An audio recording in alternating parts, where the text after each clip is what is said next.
Well, fall is here and the leaves are changing slowly. The weather getting a little cooler at times, and many of you are getting ready to turn on that heat for the first time if you didn't do it this past weekend. And KSNT News reporter James Ryan is live in southeast Topeka this morning with a look at what you might consider before flipping that switch.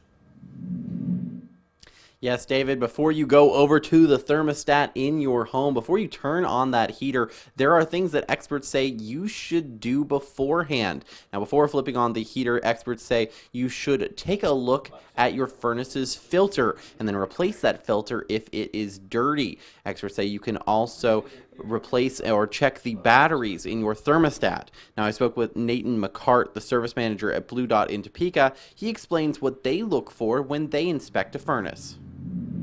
We're also looking at some of the new higher efficient furnaces if we need to go out and check the fluids for mud daubers or wasp nests, sometimes even birds. Just try to make sure everything's kind of flowing right, everything's doing the process that it needs to as far as spark ignition or hot surface.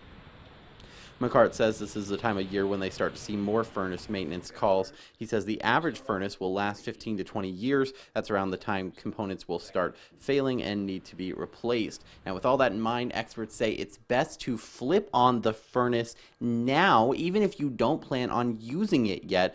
This gives time for you to see whether that furnace is working, identify any problems before it gets seriously cold outside.